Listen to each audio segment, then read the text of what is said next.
اب سوال پیدا ہوتا ہے قیام اللیل سے مراد کیا ہے؟ یہاں پہ میں تراویح کا جو پس منظر ہے وہ بیان کر دینا چاہتا ہوں۔ دیکھیے، جیسا کہ ہم نے خطبے میں بھی دیکھ لیا، اللہ نے قیام اللیل جو ہے اسے فرض نہیں ٹھہرایا تطوعا، قرآن مجید میں بھی اس کا کوئی ذکر نہیں، احادیث میں اس کی تشویق و ترغیب پوری موجود ہے، ایک اور حدیث بھی ہم بعد میں پڑھیں گے اس پر۔ اس کا پس منظر کیا تھا کہ اس کو چھوڑ دیا گیا۔ اب ظاہر بات ہے مسلمانوں میں کمزور بھی ہیں، مسلمانوں میں وہ مزدوری کرنے والے بھی ہیں، روزہ تو فرض ہے ان پر، چاہے مئی کا مہینہ ہے اور گندم کاٹنی ہے، روزہ تو پھر بھی رکھنا ہوگا، یہ سب کچھ ہے، لیکن یہ کہ رات کو پھر کھڑے رہنا ان کے لیے، جاگنا ممکن نہیں، لہذا ان کے اوپر یہ چیز فرض نہیں۔ حضور نے تراویح کی نماز یا قیام اللیل نہ اسے فرض قرار دیا، نہ اس کے بعد جماعت کوئی اہتمام کیا مستقل، صرف 3 راتیں آپ نے جماعت کروائی ہے، اس میں 8 رکعتیں آپ نے پڑھی ہیں کہ جو آپ کا معمول تھا تہجد کا وہ پڑھی، اور تہجد کے وقت ہی جماعت کرائی ہے۔ یہ ہے وہ حدیث، اس کے علاوہ کسی نماز تراویح جو ہے جو ہم پڑھتے ہیں 20 رکعتیں عشاء کے ساتھ متصل، اس کا کوئی ذکر نہ دور نبوی میں ہے نہ دور صدیق اکبر میں ہے۔ یہ دور حضرت عمر کی خلافت میں ہوا ہے، اور ہم نہیں کہہ سکتے کتنے سال کے بعد ہوا ہے۔ حضرت عمر رضی اللہ تعالیٰ عنہ کی خلافت کا دور جو ہے وہ تو 10 برس ہے، ہو سکتا ہے 5 برس کے بعد ہوا ہو، 6 برس کے بعد ہوا ہو، 12 ہوا ہے ان کے عہد میں۔ حضرت عمر ایک مرتبہ مسجد میں داخل ہوئے، مسجد نبوی میں، تو دیکھا کہ کچھ لوگ 8، 10، 12 جو ہے وہ ایک جو ہے حافظ کے پیچھے کھڑے ہوئے اور قرآن سن رہے ہیں، کچھ دوسرے کونے میں کھڑے ہیں، کچھ کہیں اور کھڑے ہیں، مختلف جماعتیں ہو رہی ہیں۔ تو انہوں نے سوچا کہ کیوں نہ ان سب کو ایک امام کے پیچھے جمع کر دیا جائے، اور اس کے لیے لوگوں کی سہولت کے لیے عشاء کے ساتھ متصل رکھ دیا جائے، اس لیے کہ تہجد کے وقت اٹھنا جو ہے وہ تو ہر کس و ناقص کا کام نہیں ہے، کہ عشاء کے بعد اگر تھوڑا سا اضافی وقت ہو صرف، تو یہ ہر شخص کر لے گا، مزدور بھی کر لے گا۔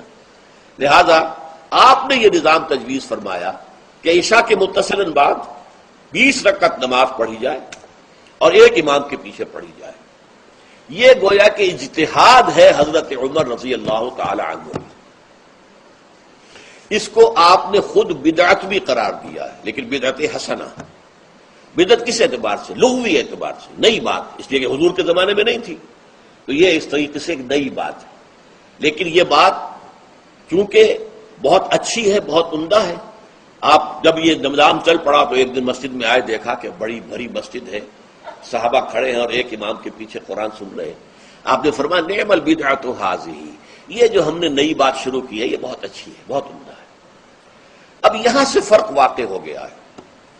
ایک تو اہل تشیع جو ہے وہ تو ویسے ہی حضرت عمر سے بہت دشمنی رکھتے ہیں، عناد رکھتے ہیں، تو حضرت عمر کے اجتہادات سے انہیں نفرت ہے، انہیں دوری ہے، چاہے وہ کوئی سا بھی حضرت عمر کا اجتہاد ہو۔ ہمارے ہاں اہل حدیث حضرات بھی در حقیقت حضرت عمر یا کسی اور خلیفہ راشد کے فعل کو وہ سمجھتے ہیں کہ یہ ایگزیکٹو آرڈرز ہیں، یہ ہمیشہ کے لیے نہیں ہے۔ حضرت عمر نے اپنے دور میں ایک نظام قائم کیا، ان کے دور کے لیے ٹھیک تھا، یہ ہمیشہ کے لیے نہیں۔ ہمیشہ کے لیے وہ 8 ہی رکعتوں کے قائل ہیں، وہ تہجد والے، لیکن اس میں بہرحال انہوں نے بھی خود یہ اضافہ کیا ہے کہ وہ 8 رکعتیں وہ عشاء کے ساتھ متصل پڑھتے ہیں، تہجد کے وقت تو نہیں پڑھتے۔ اور حضور نے تو صرف 3 روز جو ہے وہ کرائی تھی جماعت، وہ لوگ 30 دن یا 29 دن پڑھ رہے ہیں، تو اضافہ تو انہوں نے بھی کر دیا، وہ نظام میں تبدیلی تو ہو گئی۔ لیکن اہل سنت جو کہلاتے ہیں، ہمارے جو 4 جو ہیں، جو ہمارے مسلک ہیں، حنفی، مالکی، شافعی، حنبلی، ان کا اتفاق ہے اس پر حضرت عمر کا، کیونکہ ان کے سامنے اصول یہ ہے کہ حضور نے فرمایا علیکم بسنتی وسنت الخلفاء الراشدین المہدیین، تم پر لازم ہے کہ میری سنت کو پکڑو مضبوطی کے ساتھ، اور میرے خلفاء راشدین مہدیین جو ہیں ان کی سنت کو پکڑو۔ اس اصول سے یہ 4 فقہ جو ہیں حضرت عمر کے اجتہادات جو ہیں ان کو بھی پابندی سمجھتے ہیں کہ تمام عمر کے لیے، قیامت تک کے لیے امت مسلمہ پر ان کی پیروی لازم ہے، لہذا اس میں اجماع ہے۔ اور یہاں تک کہ یہ سب سے آخری جو اس میں مسلک پیدا ہوا ہے زمانی اعتبار سے، سب سے پہلے مسلک جو ہے حنفی پیدا ہوا ہے، پھر مالکی پیدا ہوا ہے، پھر شافعی پیدا ہوا ہے، اور پھر حنبلی آخری ہے۔ اور امام احمد ابن حنبل بہت بڑے محدث بھی ہیں. مسند احمد ابن حنبل جو ہے وہ بہت بڑی کتاب ہے، بہت اہم کتاب ہے، جامع کتاب ہے. تو ان کے ہاں بھی 20 رکعتیں ہیں.